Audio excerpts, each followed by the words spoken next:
Hello বন্ধুরা, তনু কিচেনে আপনাদের সবাইকে স্বাগত। আমি আজকের এই ক্যাপসিকাম দিয়ে আজকে চাউমিন করে দেখাবো। খুব সুন্দর খেতে লাগে। কিভাবে বানাই আপনারা দেখতে থাকুন। চলুন, আমি ক্যাপসিকামটা প্রথমে কেটে নিচ্ছি।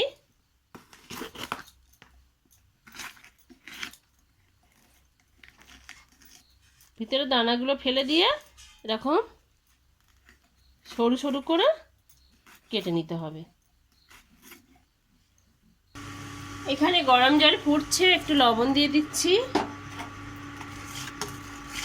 দিয়ে আমি এখানে এই চাউমিনগুলো নিয়ে ফাটিয়ে জলের মধ্যে দিয়ে দেব।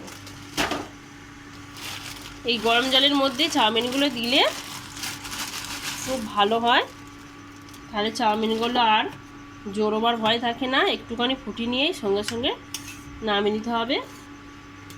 1 মিনিটের মধ্যেই নামিয়ে নিতে হবে। এই যে সামান্য ফুটে এলো, এবার আমি এখানে একটা ফুটো ঝাঁঝরি নিয়েছি, এতে করে জল ঝরিয়ে নেব।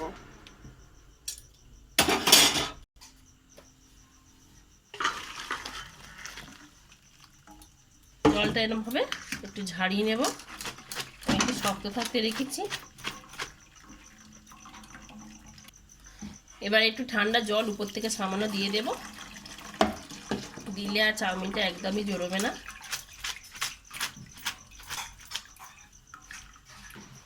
এখানে কড়াই বসিয়ে দিয়েছি। কড়াইতে সাদা তেল দিয়ে দিলাম, একটু শুকনো লঙ্কা দিলাম।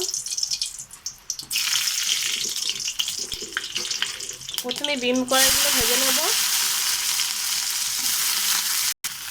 সামান্য লবণ দিলাম, একটু হলুদ গুঁড়ো দিলাম।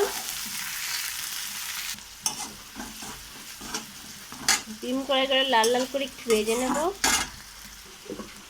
ভাজা হয়ে আসলে গাজর আর ক্যাপসিকামটা দিয়ে আবারও আমি লাল লাল করে ভেজে নিচ্ছি। খুব একটা বেশি না, 2-4 মিনিট ভেজে নিতে হবে। এই সবজিগুলো দেওয়ার কারণে আরেকটু লবণ দিচ্ছি। এখানে একটা ডিম নিয়েছি, ফাটিয়ে নিচ্ছি।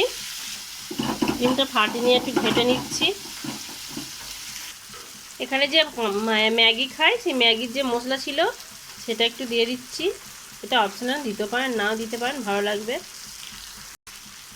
মশলাগুলো কষিয়ে নেওয়া হয়ে গেছে। আমি এই ডিমটা এর মধ্যে দিয়ে দিচ্ছি। এটা আলাদাভাবেও ভাজতে পারেন, আমি এর সঙ্গে দিয়ে ভাজবো, সবজিগুলোর সঙ্গে দিয়ে।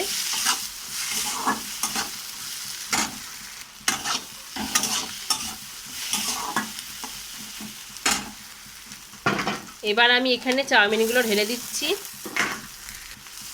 ভালো করে নেড়ে নেড়ে ভেজে নেব চাউমিনগুলোকে। এই ক্যাপসিকাম দিয়ে চাউমিন খুব সুন্দর হয় বন্ধুরা, একবার বাড়িতে অবশ্যই খাবেন, ভালো লাগবে। আর ভিডিওটি যদি ভালো লাগে একটি লাইক কমেন্ট শেয়ার করবেন।